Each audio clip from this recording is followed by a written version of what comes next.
This is the Jim and Terry Show coming to you from the Hobbit Hole Studio in Bob Cajun. I'm one of your hosts, Terry, and I'm just one.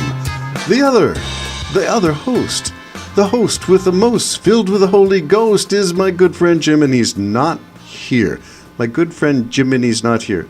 Jim and he is not here. Slow it down, speed it up. Jiminy's not here. Jiminy Cricket? Jiminy. Jim and he is not here. Jim and he is not. It's funny. Would AI be able to pick up all that stuff and rewind it, play it forward and backwards and speed it up and slow it down and understand what it was that I was referring to? Do I even know what I am talking about? And if I don't know, how can AI possibly know? I will give a case in point. I wrote a song in 2010, recorded it with the good software, hardware, microphone stuff provided by my good friend Greg, who goes by the name Charlie Bones on mp3unsigned.com, now known as mp3u.com. And that was one of my first forays into software recording using an old, I'm thinking it was a DX486, Windows, goodness knows what version. I'm thinking Windows 5, 6, 3. I can't remember. I remember the icon, but I don't remember what version it was.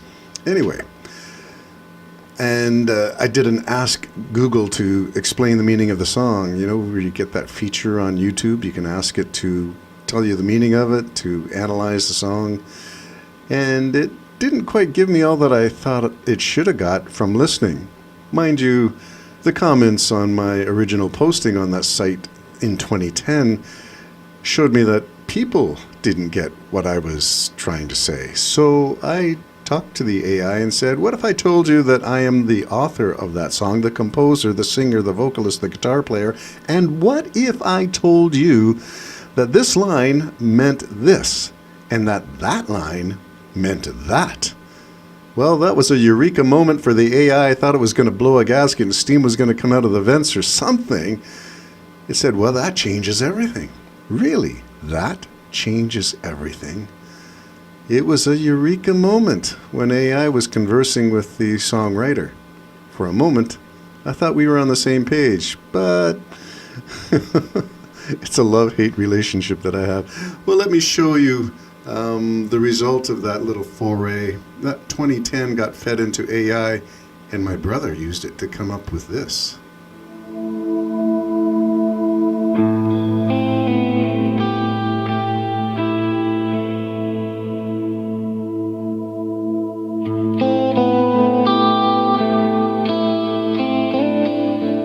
One, two, three, four.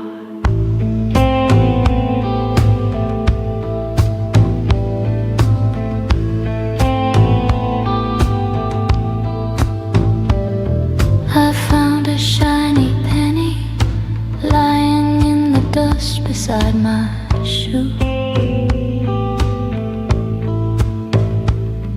I bent down low to pick it up, way down low.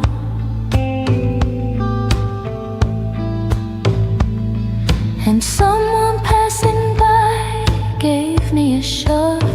Over I went, knees to the sky, but I kept that penny tight in my hand. I wouldn't let go, no, no, no.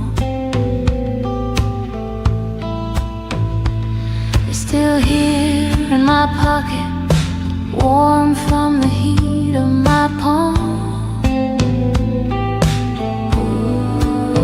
You wanna see it?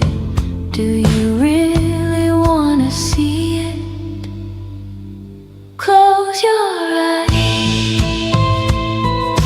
Magic hides better when you're not looking. Open them wide.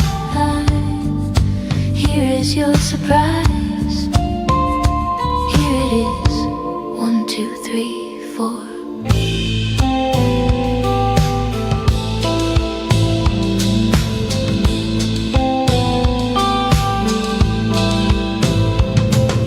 Little surprises everywhere around me. different.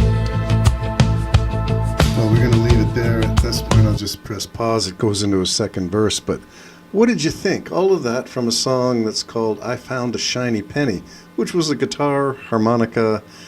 There was a bass and some simple drum kit because I didn't know how to program drums. I was just cut and paste a kick, snare kind of thing. And it was something, and I was kind of proud of it. I tried to keep a childish wonder in my voice, not the FM late night DJ voice. But, you know, people didn't quite get it. Especially, there was a line in it about the flavors of ice cream. Chocolate, vanilla, strawberry, Neapolitan too. Which means, of course, the Neapolitan is all three flavors.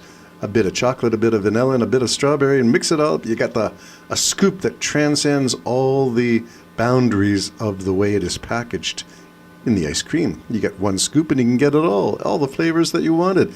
Everything is better. Well, the computer didn't understand that reference, didn't understand what was going on. And neither did it understand the metaphor as I was bending down to pick it up and someone came along and gave me a shove. It didn't understand bullying. It didn't understand the determination to hang on to that shiny penny, even when others were malcontents, to take that penny, or perhaps cause me to lose my focus or distract me.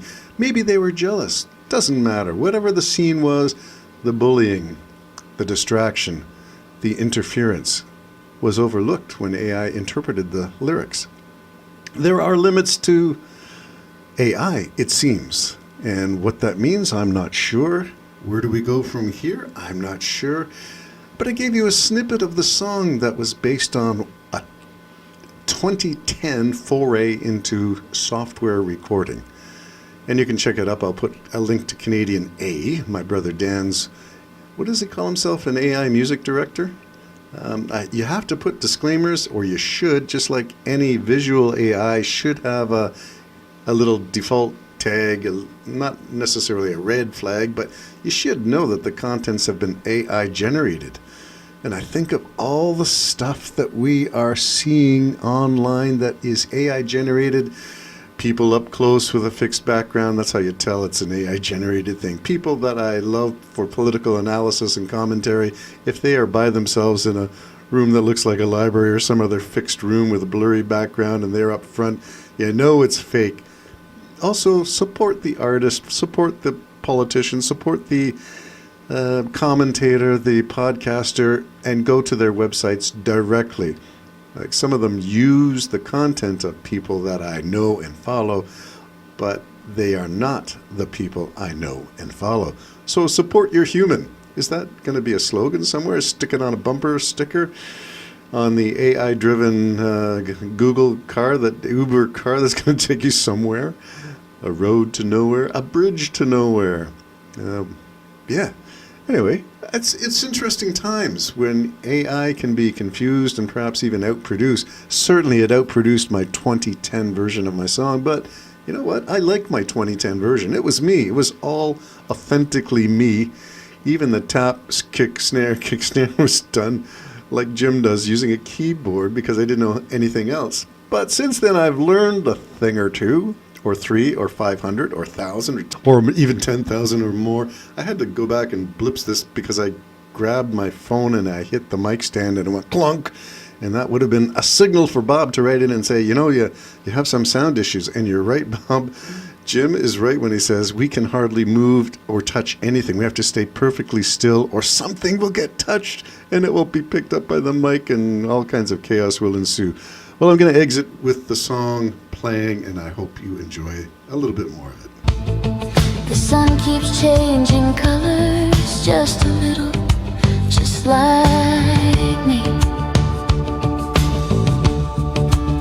So many tiny flavors if you slow down long enough to taste them.